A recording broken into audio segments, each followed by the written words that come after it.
Hello there. Today I'm going to be doing a very brief review of the HTC HD2, which I've owned for about a week and a half now.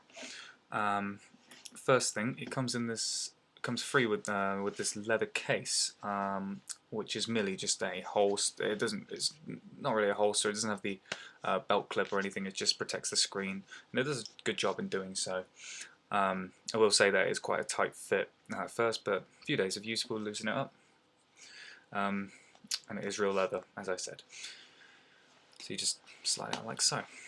As you can see, the phone is very large. Width-wise, it's 4.3-inch screen.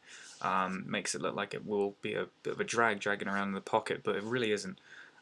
Mainly because the phone is only 11 millimeters thick, or thin, I should say. So I'll give you a quick rundown of the hardware. So let's look at the front of the screen. As I said, the screen is 4.3 inches. It's a capacitive display, which is the first for Windows Mobile. So it's completely glass. It's not plastic. You've got 5 hardware buttons on the bottom.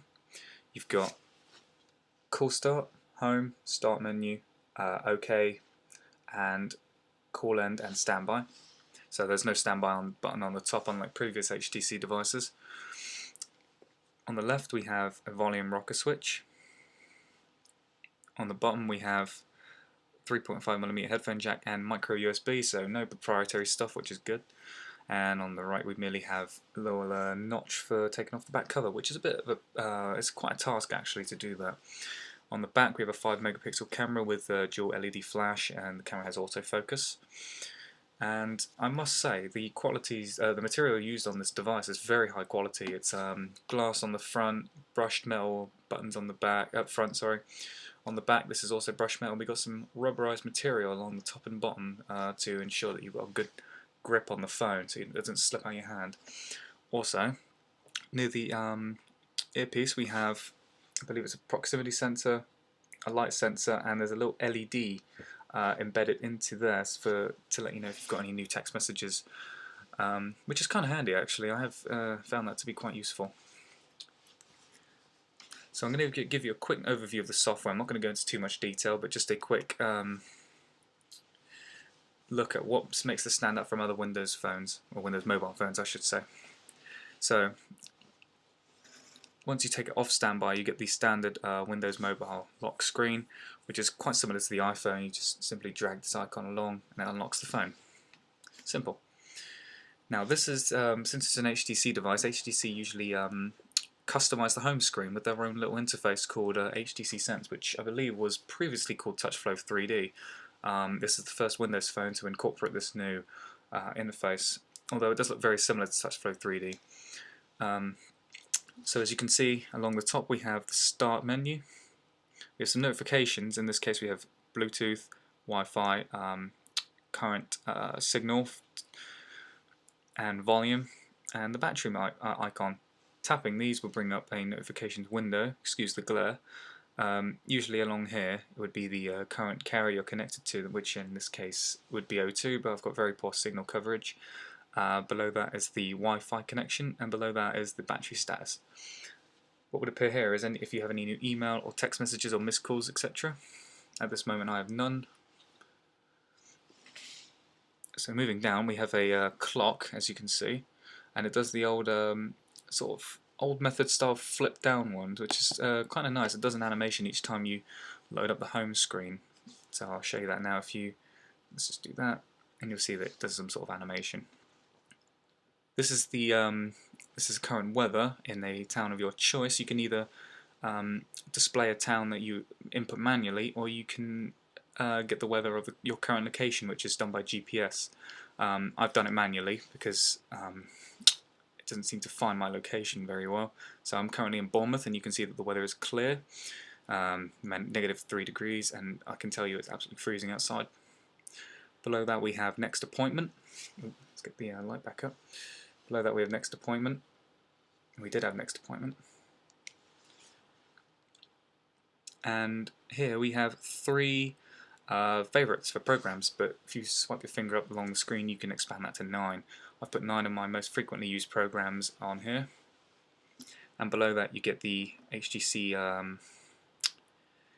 programs, or I should say well, for example, I'll give you an example.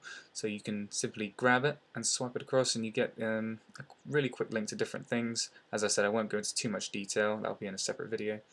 But it's very fluid thanks to the 1 GHz processor that's embedded into this, which I forgot to mention previously. I think this is the second Windows mobile device to have the 1 GHz processor, and it does provide very good performance for the phone. So, as I said, very brief review. Let's just quickly look in the start menu.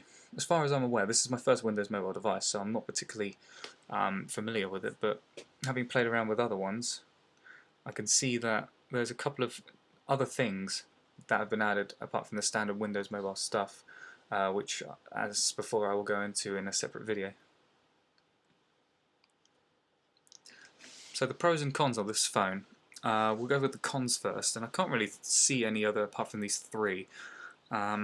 First one is the battery life. You'd be lucky to get through a whole day on moderate use of the battery. I think the battery is only about 1200 milliamps, which is surprising. They didn't put like a 1500 milliamp for such a device like this, which is going to use a lot of battery life because of the bright display, the 1 GHz CPU, and all the fancy TouchFlow 3D stuff, or not TouchFlow 3D stuff, HTC Sense stuff, which is a bit odd, but oh well. Other one is I've had to soft reset it like 2 or 3 times because of various reasons. First time was because the notification stopped working, and the other times was because it just stopped. It just froze. I'm not sure. Maybe it was something I'm launching. I don't know. But I've had to soft reset it.